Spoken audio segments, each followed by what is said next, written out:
નમસ્તે દોસ્તો, સ્વાગત છે તમામ મિત્રોનું વન રક્ષક પરીક્ષાની તૈયારી કરતા તમામ દોસ્તોનું અમારી ચેનલ હસમુખ MCS વાલેની અંદર તમને આજે પણ આ વિડીયોની અંદર જોવા મળવાના છે ફોરેસ્ટને ઉપયોગી થાય તેવા ખૂબ ઉપયોગી વિધાનવાળા ક્વેશ્ચનો। તો દોસ્તો ખાસ વિડીયો પૂરો જોવા માટે વિનંતી છે, વિડીયો પસંદ આવે તો વિડીયોને લાઇક, શેર અને સબસ્ક્રાઇબ કરવાનું ભૂલતા નહીં। દોસ્તો નવા જોડાણા હોય તો ખાસ ચેનલને સબસ્ક્રાઇબ કરી દેજો। આપણે આવી સિરીઝ છે તે ડેલી વિધાનવાળા ક્વેશ્ચનો કંઈક ને કંઈક નવા ને નવા જે તમને પરીક્ષામાં થોડા ઉપયોગી થાય તેવા પ્રશ્નોની માહિતી લઈને આવતા રહીશું। પ્રથમ નંબરના ક્વેશ્ચનથી શરૂઆત કરીએ છીએ દોસ્તો। ખાસ આખો પ્રશ્ન સ્ક્રીન પર તમને જોવા મળી રહ્યો છે। જો આવડતો હોય તો ખાસ કોમેન્ટ કરી દો, અન્યથા જવાબ તમને મળશે। જોઈએ પરિસર તંત્રની આહાર કડીમાં નીચેનામાંથી કયા જીવો વિઘટકો તરીકે ઓળખાય છે? કાયા નહીં પરંતુ મિત્રો કયા। થોડી એવી મિસ્ટેક હોય તો સુધારી લેવું, કેમ કે હાથે ટાઈપ કરું છું, હાથે વિડીયો બનાવું બધું મિત્રો એકલો જ કરું છું, એટલા માટે થોડી એવી મિસ્ટેક રહી હોય, થોડું જોવાની અંદર મિસ્ટેક થઈ હોય તો ખાસ સુધારો કરી લેવો, સોરી। પરંતુ પ્રશ્ન જોઈએ તો કે કયા જીવો છે તે વિઘટકો તરીકે ઓળખાય છે આહાર કડીની અંદર? પ્રથમ નંબર બેક્ટેરિયા, 2 ફૂગ અને 3 વાયરસ। ચાલો શું જવાબ બને છે અહીંયા કોમેન્ટ કરો દોસ્તો। તમારે કોમેન્ટ કરવી હોય તો કરવાની છે, અન્યથા વિડીયો પૂરો જોવાનો છે। તમારે એરફોન નાખીને બેસી જવાનું છે, વિડીયો જોઈ લેવાનો છે, ખાસ ઉપયોગી થવાનો છે એટલા માટે। તો અહીંયા જવાબ બને છે મિત્રો આહાર કડીની અંદર વિઘટકો તરીકે બેક્ટેરિયા, ફૂગ અને વાયરસ 3 છે। તેમાંથી અહીંયા જવાબ જોઈએ તો દોસ્તો આપણો જવાબ બને છે ઓપ્શન એ। તો કોઈ ઓપ્શન એ ની અંદર 1 અને 2 વિઘટકો છે તેમ કહે છે તમને। તો કે પહેલાની અંદર મિત્રો બેક્ટેરિયા અને ફૂગ આ બંને છે તેનો સમાવેશ વિઘટકોની અંદર થાય છે, પરંતુ વાયરસ છે તે વિઘટક નથી, ખાસ યાદ રાખવાનું છે દોસ્તો। ત્યાર પછીનો ક્વેશ્ચન જોઈએ। જૈવ ભાર પિરામિડની બાબતમાં નીચેનામાંથી કયા વિધાનો સાચા છે? પિરામિડ મિત્રો પિરામિડમાંથી પ્રશ્ન પૂછાય તો કે પ્રથમ નંબર તે અમુક પરિસર તંત્રમાં સીધો જોવા મળે છે, અને 2 તે મોટા ભાગના જલીય પરિસર તંત્રમાં ઉલટો હોય છે। તો આ પિરામિડની બાબતમાં મિત્રો અહીંયા 2 વિધાન છે, તેમાંથી કયા વિધાનો યોગ્ય છે, સાચા છે? ચાલો જણાવો શું જવાબ બને।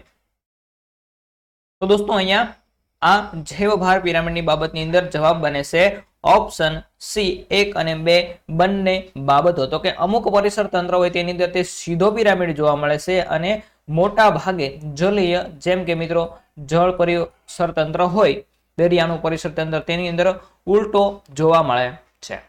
ત્યાર પછીનો ક્વેશ્ચન જોઈએ। નીચેના પૈકી કયું કોરલ રીફ ધરાવે છે? મિત્રો કોરલ રીફ કોણ ધરાવે? નીચે દોસ્તો તમને વિધાનની અંદર 4 એવા વિધાનો આપવામાં આવેલા છે, 4 સ્થળો આપવામાં આવેલા છે, તેમાંથી કોણ કોણ છે તે કોરલ રીફ ધરાવે છે? પ્રથમ નંબર જોઈએ આંદામાન નિકોબાર ટાપુઓ છે, કચ્છનો અખાત, મન્નારનો અખાત અને સુંદરવન ડેલ્ટા। તો આ 4 માંથી દોસ્તો કોણ કોણ છે તે કોરલ રીફ ધરાવે છે? 1, 3, 3, 1, 2, 3 કે આપેલ તમામ? ચાલો તો દોસ્તો અહીંયા જવાબ બને છે ઓપ્શન સી, 1, 2 અને 3। પરંતુ મિત્રો 4 એટલે કે સુંદરવન છે તે કોરલ રીફ ધરાવતું નથી, પરંતુ સુંદરવન છે પણ તે આપણને ઘણું બધું ઉપયોગી થાય છે ફોરેસ્ટની પરીક્ષાની અંદર। ત્યાં છે શેરના જંગલો આવેલા છે, સુંદરવન મિત્રો હોડી બનાવવા માટેની શેર ત્યાં મળી આવે છે ખાસ કરીને, પરંતુ આ પ્રશ્નની અંદર આપણને ઉપયોગી થતું નથી। તો આંદામાન છે, કચ્છનો અખાત છે અને મન્નારનો અખાત છે, આ ત્રણેય જગ્યા એવી છે ત્યાંથી કોરલ રીફ મળી આવે છે। આગળનો ક્વેશ્ચન વાત કરીએ મિત્રો, ખાસ ચેનલમાં નવા જોડાના હોય તો સબસ્ક્રાઇબ કરી દેજો। બાયોસ્ફિયર રિઝર્વ એટલે શું? મિત્રો બાયોસ્ફિયર એટલે શું? સોરી, બાયોસ્ફિયર રિઝર્વ ને પરંતુ બાયોસ્ફિયર એટલે શું? તો કે ગ્રહ પરનો જીવન ધરાવતો વિસ્તાર હોય તેને શું બાયોસ્ફિયર કહેવામાં આવે છે? મિત્રો કોઈ ગ્રહ છે, ગ્રહ પર જીવન હોય તેમને બાયોસ્ફિયર કહેવાય, અથવા તો તેમાં ફક્ત વાતાવરણ, જલાવરણનો સમાવેશ થાય છે, વાતાવરણ અને જલાવરણ હોય તેને બાયોસ્ફિયર કહેવાય। ચાલો 2 વિધાનોમાંથી પસંદ કરો, 1, 2, બંને અથવા એક પણ નહીં। તો દોસ્તો બાયોસ્ફિયર એટલે કે ગ્રહ પરનો જીવન ધરાવતો વિસ્તાર છે તેનો બાયોસ્ફિયર કહેવામાં આવે છે, ખાસ યાદ રાખવાનું છે। 1 નંબરનું વિધાન છે તે અહીં યોગ્ય છે, 2 નંબરનું વિધાન યોગ્ય નથી। ત્યાર પછીનો ક્વેશ્ચન જોઈએ। મેંગ્રોવ બાબતે કયા અથવા કયું વિધાનો યોગ્ય છે અથવા તો કયું વિધાન યોગ્ય છે? મેંગ્રોવ મિત્રો, મેંગ્રોવ વૃક્ષના પાંદડામાં લેવોનાઇડ ઉત્પન્ન થાય છે, જે પારજાંબલી કિરણોને રોકવામાં મદદ કરે છે. બીજા નંબર જોઈએ તો પ્રકાશ સંશ્લેષણની ક્રિયા કરીને વાતાવરણના કાર્બન ડાયોક્સાઇડને ઓછો કરે છે. 3 નંબર, મેંગ્રોવ વૃક્ષોની પ્રજાતિમાંથી ચર્મરોગ, સર્પદંશ વગેરેની દવાઓ બનાવવામાં આવે છે. મિત્રો ચામડાની રોગ છે, ત્યાર પછી કોઈ છાપ કરડ્યો હોય કોઈકને, તો તેની દવા પણ મેંગ્રોવના વૃક્ષમાંથી શું બનાવવામાં આવે છે? કયા વિધાનો યોગ્ય છે? 1, 3, 3, 2 અને 3 કે આપેલ તમામ? તો દોસ્તો અહીંયા જવાબ બને છે ઓપ્શન ડી, આપેલ તમામ વિધાનો યોગ્ય છે. ખાસ ઉપયોગી થાય છે મિત્રો, પારજાંબલી કિરણો છે તેમને રોકવાની અંદર કોણ કરે છે કાર્ય? તો કે મેંગ્રોવના જે વૃક્ષ છે એ વૃક્ષના પાંદડામાં લેવોનાઇડ ઉત્પન્ન થાય છે. લેવોનાઇડ તે આ પારજાંબલી કિરણોને રોકવાનું કાર્ય કરે છે. ત્યાર પછી પ્રકાશ સંશ્લેષણની ક્રિયા કરીને કાર્બન ડાયોક્સાઇડ વાયુ છે તેને ઓછો કરે છે. અને ઉપયોગી તો કે ચર્મરોગ, ચામડાના રોગ છે મિત્રો, અને સર્પદંશની અંદર તેની દવાઓ બનાવવામાં ઉપયોગી થાય છે. ત્યાર પછીનો ક્વેશ્ચન જોઈએ. ભારતમાં નીચેનામાંથી પરવાળાના ખરાબા ક્યાં જોવા મળે છે? મિત્રો ભારતની અંદર પરવાળાના ખરાબા કયા એવા સ્થળો છે નીચેનામાંથી તે જગ્યાએ જોવા મળે છે? 4 સ્થળ આપવામાં આવેલા છે. પ્રથમ, આંદામાન નિકોબાર દ્વીપ સમૂહ છે. 2, કચ્છની ખાડી. 3, મન્નારની ખાડી. અને 4 નંબર, બંગાળની ખાડી. આ 4 વસ્તુઓ આપવામાં આવેલ છે દોસ્તો, 4 એવા સ્થળો આપવામાં આવેલા છે. તેમાંથી ભારતની અંદર પરવાળાના ખરાબો ક્યાં જોવા મળે છે? ચાલો 1, 2, 3, 3, 4, 2, 3 કે આપેલ તમામ? તો દોસ્તો આપણે અગાઉ જોયો હતો સુંદરવન વાળો, તો કે સુંદરવન નહોતું આવતું. અહીંયા પરવાળાના ખરાબા છે, તો કે પરવાળાના ખરાબા છે તે 1, 2 અને 3 તો જોઈએ આંદામાન નિકોબાર દ્વીપ સમૂહ છે તેની અંદર જોવા મળે. ત્યાર પછી કચ્છની ખાડીમાં ખાસ કરીને જોવા મળે છે. અને મન્નારનો અખાત, મન્નારની ખાડી છે ત્યાં પણ આ પરવાળાના ખરાબા જોવા મળે છે. પરંતુ મિત્રો બંગાળની ખાડીની અંદર પરવાળાના ખરાબા જોવા મળતા નથી. યાદ રાખવાનું છે, 3 ઉપરના છે તે એકદમ યોગ્ય રહેશે. ત્યાર પછીનો ક્વેશ્ચન, ભારતમાં નીચેનામાંથી કયા બાયોડાયવર્સિટી હોટસ્પોટ છે? મિત્રો કયા બાયોડાયવર્સિટી હોટસ્પોટ છે ભારતની અંદર? હિમાલય ક્ષેત્ર છે, ઇન્ડો બર્મા, પશ્ચિમ ઘાટ અને શ્રીલંકા કે સુંડાલેન્ડ? આ 4 છે તેમાંથી કયા ભારતની અંદર આવેલા ડાયવર્સિટી હોટસ્પોટ છે દોસ્તો? ચાલો શું જવાબ બનશે અહીંયા? માત્ર 1, 3, 3, 2, 3 કે આપેલ તમામ? તો દોસ્તો અહીંયા આપેલા છે તે તમામે તમામ ભારતની અંદર આવેલા બાયોડાયવર્સિટી હોટસ્પોટ ક્ષેત્ર છે. ખાસ યાદ રાખજો દોસ્તો, હિમાલય ક્ષેત્ર છે, ઇન્ડો બર્મા છે, પશ્ચિમ ઘાટ અને શ્રીલંકાનો વિસ્તાર છે. ત્યાર પછી સુંડાલેન્ડ છે. આ તમામે તમામ બાયોડાયવર્સિટીના ભાગો છે. ત્યાર પછી જોઈએ નવો ક્વેશ્ચન, ખાસ ઉપયોગી. સંખ્યા પિરામિડની બાબતમાં નીચેનામાંથી કયા વિધાનો સાચા છે? મિત્રો સંખ્યા પિરામિડની બાબતની અંદર કયા વિધાનો અહીંયા યોગ્ય છે? પ્રથમ નંબર તો કે તે મોટા ભાગે સીધો હોય. પરજીવનની બાબતમાં તે હંમેશા ઉલટો હોય. 3 નંબરની જોઈએ તો કે જંગલના પરિસર તંત્રમાં સીધો કે ઉલટા હોતા નથી, પરંતુ અનિયમિત આકારનો હોય છે.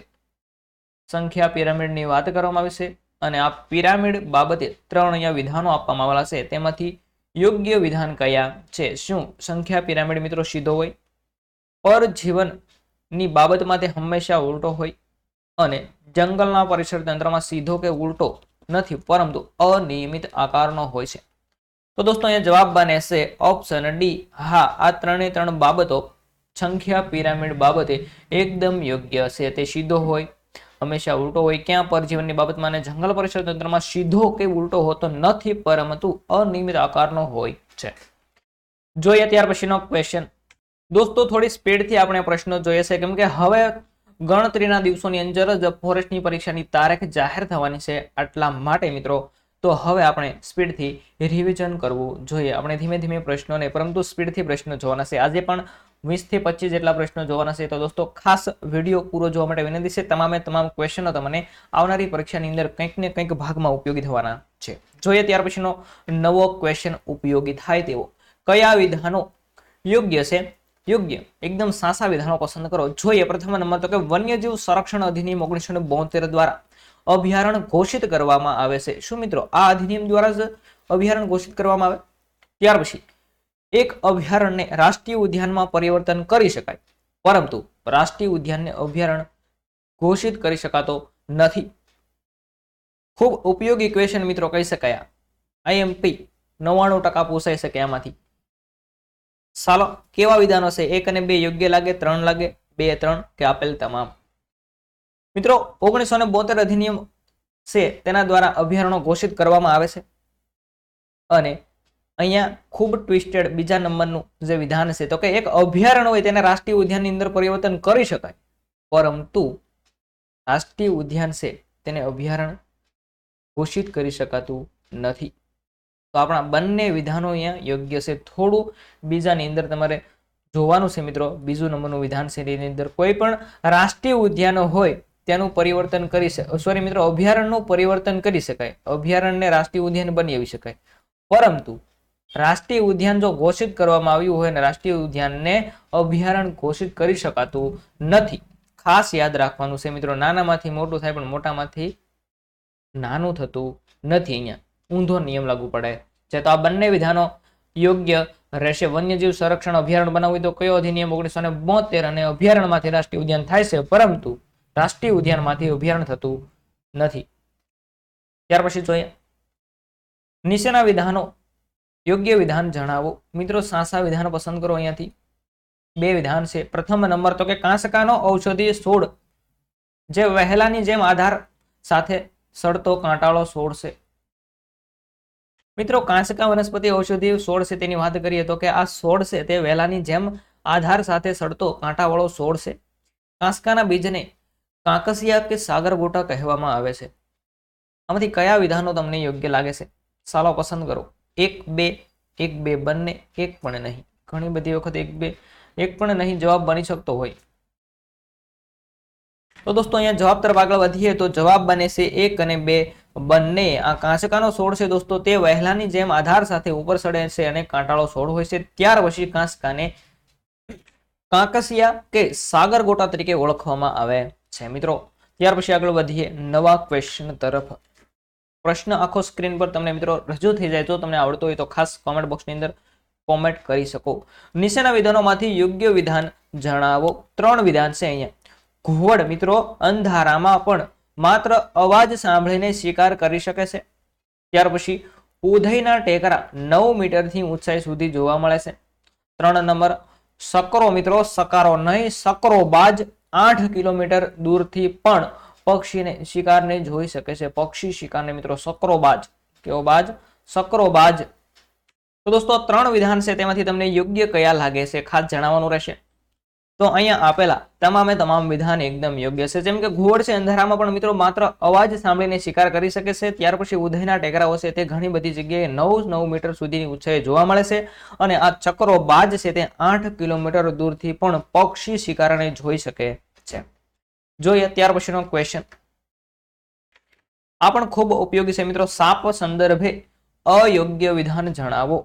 સાપ સંદર્ભે મિત્રો અયોગ્ય ખોટા વિધાન હોય તે પસંદ કરવાના છે. જોઈએ પ્રથમ નંબર તો કે સાપને કાન હોય છે. 2 નંબર સાપ ઉત્પન્ન થયેલા અવાજના તરંગો પરથી શિકારને શોધી શકે છે. તો શું મિત્રો આ બંને વિધાન તમને કેવા લાગે? યોગ્ય છે, ખોટા છે કે સાચા છે? તો પ્રથમ નંબરનું તો મિત્રો યોગ્ય લાગી રહ્યું છે, પરંતુ બીજાની અંદર કન્ફ્યુઝ થાવશો તો તેનું સોલ્યુશન મળી શક્યું છે કે અહીંયા મિત્રો માત્ર ને માત્ર અયોગ્ય જવાબ. સોરી મિત્રો, પ્રથમ નંબરનું કાન, સાપને કાન ન હોય, માત્ર શું હોય છે? છિદ્ર હોય છે, તેને કાન હોતા નથી. તો અહીંયા અયોગ્ય વિધાન છે તે મિત્રો 1 છે. અને બીજા નંબરનું સાપ છે મિત્રો ઉત્પન્ન થયેલો અવાજ છે તરંગો પરથી શિકારને શોધી શકે છે. થોડી મિસ્ટેક થઈ જાય, પરંતુ પહેલા નંબરનું ખોટું સાચું છે મિત્રો, ખોટું છે. ત્યાર પછી દોસ્તો નો ક્વેશ્ચન જોઈ નીચેનામાંથી યોગ્ય વિધાનો જણાવો. યોગ્ય વિધાન શોધવાના છે તમારે. ખાસ ઉપયોગી પર્યાવરણનો ટોપિકમાંથી લીધેલા છે કે જલાવરણમાંથી ખનિજો અને ખનિજ તેલ મળી આવે છે. બીજા નંબર પર જોઈએ તો કે મૃદાવરણનો જીવાવરણ અને વનસ્પતિ જીવન સાથે ગાઢ સંબંધ છે. અને 3 નંબર જોઈએ તો કે પર્વત પ્રદેશોમાં આવેલ જંગલો મૃદાવરણને આભારી છે. ચાલો મિત્રો જીસીઆરટી માંથી લીધેલો ક્વેશ્ચન. કોને વાંચી છે બુક, ટેક્સ્ટ બુક કોને કમ્પ્લીટ કરી છે? ચાલો એક ખાસ કોમેન્ટ કરી દે. જલાવરણમાંથી ખનિજો તેલ મળી આવે છે. મૃદાવરણ એ જીવાવરણ અને વનસ્પતિનો સંબંધ સાથે ગાઢ સંબંધ છે દોસ્તો. અને 3 નંબર તો કે પર્વત પ્રદેશોમાં આવેલ જંગલો મૃદાવરણને આભારી છે. તો અહીંયા મિત્રો તમારો બધાનો જવાબ ખોટો પડે છે, કેમ કે જવાબ છે 2 અને 3. 2 અને 3 અહીંયા વિધાન છે તે યોગ્ય છે. પ્રથમ નંબરનું વિધાન યોગ્ય નથી. જલાવરણમાંથી ખનિજો અને ખનિજ તેલ મળતા નથી. ત્યાર પછીનો ક્વેશ્ચન જોઈએ. પર્વત બાબતે નીચેનામાંથી યોગ્ય વિધાનો જણાવો. પર્વત બાબતે મિત્રો યોગ્ય વિધાન પસંદ કરો. પ્રથમ નંબર તો કે ખંડ પર્વતમાં ફાટ ખીણ રસાતી હોય છે. 2 નંબર ગુજરાતમાં આવેલા પાવાગઢ અને ગિરનાર જ્વાળામુખી પર્વતના ઉદાહરણો છે. મિત્રો ગુજરાતની અંદર કયા પર્વત છે ખાસ જાણીતા? તો કે પાવાગઢ અને ગિરનાર આ બંને પર્વત છે તે જ્વાળામુખી પર્વતના ઉદાહરણ છે. ત્રીજા નંબર પર જોઈએ તો કે હજારો વર્ષોથી ઓછા ખડકો ઘસાઈને ખંડ પર્વતનું નિર્માણ થાય છે. મિત્રો 3000 નહીં, પરંતુ ત્રીજા નંબરનું વિધાન છે આપણું.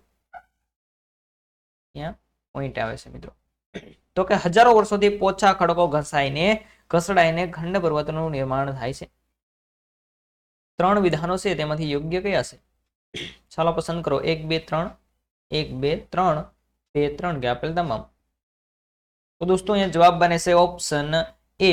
માત્ર 1 અને 2 આ બંને વિધાનો યોગ્ય છે, પરંતુ મિત્રો હજારો વર્ષોથી પોચા ખડકો ઘસાઈને ખંડ પર્વતનું નિર્માણ થાય એ વાક્ય એકદમ ખોટું છે. તો મિત્રો ગુજરાતની અંદર આવેલા પાવાગઢ અને ગિરનાર જે પર્વત છે તે જ્વાળામુખીમાંથી નિર્માણ પામેલા છે, તેના ઉદાહરણો છે.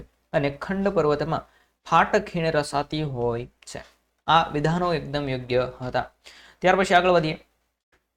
નીચેનામાંથી અયોગ્ય જોડ જણાવો. ખોટી જોડ પસંદ કરવાની છે. મિત્રો જોડ છે, જોડ તમે જોઈ શકો છો અહીંયા. ખોટી જોડ તેમાંથી આપણે પસંદ કરવાની છે. તો આપણે પસંદ કરીએ. પ્રથમ નંબર પર જોઈએ તો કે કોઈ જળ વિસ્તાર 3 બાજુથી ઘેરાયેલો હોય તેને અખાત કહેવાય.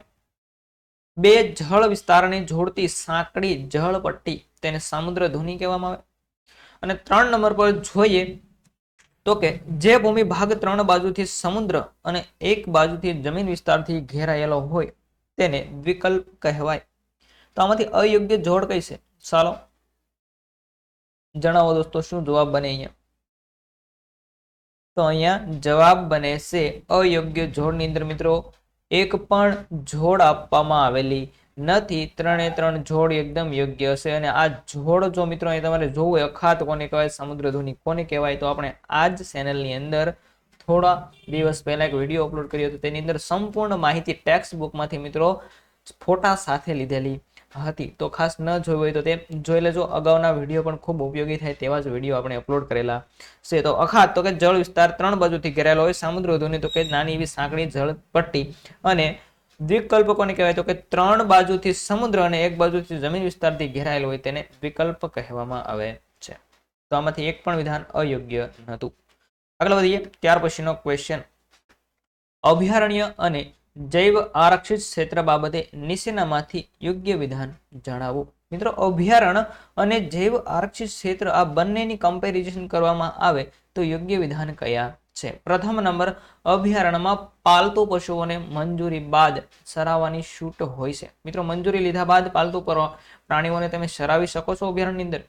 ત્યાર પછી 2 નંબરની વાત કરીએ તો કે જૈવ આરક્ષિત ક્ષેત્રમાં તમામ બહારની માનવીય પ્રવૃત્તિઓ પર સંપૂર્ણપણે પ્રતિબંધ હોય છે. તો આમાંથી કયા વિધાનો તમને યોગ્ય લાગી રહ્યા છે? તો દોસ્તો 2 વિધાન છે, તેમાંથી યોગ્ય હોય તે પસંદ કરો. 1 2 બંને કે એક પણ નહીં. ચાલો ઘણા બધા દોસ્તોનો જવાબ યોગ્ય પડી રહ્યો છે. તેમને આ બંને વચ્ચે તફાવત સારી રીતે જાણે છે. તેમ કે મિત્રો બંને વિધાન અહીંયા યોગ્ય આપવામાં આવેલા છે. અભયારણ્ય છે તેની અંદર મિત્રો તમારે પશુઓ ગાય ભેંસ સરાવ્યો હોય તો પહેલા છે વન વિભાગની તમારે ત્યાંથી મંજૂરી લેવી પડે છે. ત્યાર પછી તમે સરાવી શકો. અને જૈવ આરક્ષિત ક્ષેત્ર છે તેની અંદર તમામ બહારની માનવીય પ્રવૃત્તિઓ પર સંપૂર્ણ પ્રતિબંધ મૂકવામાં આવેલો હોય છે. ત્યાર પછીનો ક્વેશ્ચન જોઈએ. વાતાવરણમાં આવેલ આવરણ બાબતે નીચેનામાંથી યોગ્ય વિધાન જણાવો. મિત્રો વાતાવરણની અંદર અલગ અલગ આવરણ આવેલા છે, જેમ કે ક્ષોભ આવરણ છે, મધ્યાવરણ છે, સમતાપ આવરણ છે, એવા અલગ અલગ આવરણો આવેલા છે. તેમાંથી યોગ્ય વિધાન હોય તમારે આવરણ બાબતે તે પસંદ કરવાના છે. પ્રથમ નંબર પર જોઈએ તો કે ક્ષોભ આવરણમાં પૃથ્વી સપાટીથી ઊંચે જતા તાપમાન ઘટે છે? મિત્રો ક્ષોભ આવરણની અંદર જેમ જેમ ઊંચે જઈએ પૃથ્વીની સપાટીથી તેમ તેમ શું તાપમાનની અંદર ઘટાડો થાય? 2. મધ્યાવરણમાં વિમાનો ઓછા અવરોધ અને ઝડપથી ઉડી શકે છે? અને 3 નંબર, આઈના વર્ણનું ઉપરના આવરણને બાહ્યાવરણ કહેવામાં આવે છે. મિત્રો આઈના વર્ણનું જે ઉપરનું એક જે આવરણ છે તેને બાહ્યાવરણ કહેવામાં આવે છે. ચાલો ખાસ કોમેન્ટ કરી દો. દોસ્તો અહીંયા જવાબ બને છે ઓપ્શન એ, માત્ર 1 અને 3. તો મિત્રો 2 નંબરનું વિધાન અહીંયા અયોગ્ય છે. 1 અને 3 છે તે કેવા છે? યોગ્ય વિધાનો છે. પરંતુ મધ્યાવરણની અંદર વિમાનો ઓછા અવરોધ અને ઝડપથી ઉડી શકે છે, આ વિધાન અહીંયા અયોગ્ય છે, ખોટું છે. તો 1 અને 3 છે તે એકદમ યોગ્ય હતા. ત્યાર પછીનો ક્વેશ્ચન, વસ્તી વિતરણને અસર કરતા ભૌગોલિક પરિબળો જણાવો. મિત્રો વસ્તી વિતરણને અસર કરતા ભૌગોલિક પરિબળો જેમ કે આબોહવા, જમીન, ખનિજ અને ઔદ્યોગિક ક્ષેત્ર છે. આ ચારમાંથી વસ્તી વિતરણને અસર કરતા ભૌગોલિક પરિબળો કયા છે? 1, 3, 3, 1, 2, 3 આપેલ તમામ. તો દોસ્તો આ વસ્તી વિતરણને અસર કરતા ભૌગોલિક પરિબળો છે આબોહવા, જમીન અને ખનિજ. આ 3 એવી બાબતો છે જે ભૌગોલિક પરિબળો છે તે વસ્તી વિતરણને અસર કરતા પરિબળો છે. ત્યાર પછીનો ક્વેશ્ચન જોઈએ. આજના વિડીયોનો છેલ્લો ક્વેશ્ચન દોસ્તો, નીચેનામાંથી કયા વૃક્ષો શંકુદ્રુપ જંગલોમાં જોવા મળે છે? શંકુદ્રુપ જંગલોની અંદર જોવા મળતા હોય તેવા વૃક્ષો કયા છે? ખાસ પાઇન, દેવદાર, ઓક કયા છે મિત્રો વૃક્ષો? શંકુદ્રુપ જંગલની અંદર જોવા મળતા વૃક્ષો કયા છે? પાઇન, દેવદાર કે ઓક? તો દોસ્તો અહીંયા શંકુદ્રુપ જંગલની અંદર માત્ર 1 અને 2 જેમ કે પાઇન અને દેવદાર આ બંને પ્રકારના વૃક્ષો છે તે શંકુદ્રુપ જંગલની અંદર જોવા મળશે, પરંતુ મિત્રો ઓક વનસ્પતિ ત્યાં જોવા મળતી નથી. તો મિત્રો પૂરું થાય છે કે આગળ જોઈએ ક્વેશ્ચન છે કે નહીં? તો મિત્રો એકાદો બાકી રહ્યો છે, એક પ્રશ્ન બાકી રહ્યો છે. કાળી ઝરી ઉપયોગી ક્વેશ્ચન જ બાકી હતો. કાળી ઝરી બાબતે અયોગ્ય વિધાનો જણાવો. કાળી ઝરીનો છોડ પડતર જમીનમાં ઉગે છે. કાળી ઝરી લગભગ ભારતમાં બધી જ જગ્યાએ ઉગે છે. આમાંથી કયા વિધાનો યોગ્ય છે? ચાલો તો દોસ્તો અહીંયા જવાબ બને છે ઓપ્શન બી, માત્ર 2. જેમ કે કાળી ઝરી છે તે લગભગ ભારતમાં બધી જગ્યાએ ઉગે છે, પરંતુ મિત્રો કાળી ઝરીનો છોડ પડતર જમીનની અંદર ઉગે છે તે વિધાન અહીંયા અયોગ્ય સાબિત થશે. તો મિત્રો આ ફોરેસ્ટ વિધાનવાળા પ્રશ્નોની સિરીઝ તો તમને પસંદ આવી હોય, આપણે આજ હમણાં 3 દિવસથી મિત્રો ડેલી આ ફોરેસ્ટ વિધાન છે તેની સિરીઝની અંદર વિડીયો અપલોડ થાય છે. જો પસંદ આવતા હોય તો એક લાઇક કરી દેજો, ચેનલને સબસ્ક્રાઇબ કરી દેજો. નવા મિત્રો જોડાણા હોય તો ખાસ જોડાયેલા રહેજો. ફરી મળીશું નવા વિડીયો સાથે, નવા કન્ટેન્ટ સાથે. ત્યાં સુધી તમામ દોસ્તોને થેન્ક્સ, ધન્યવાદ.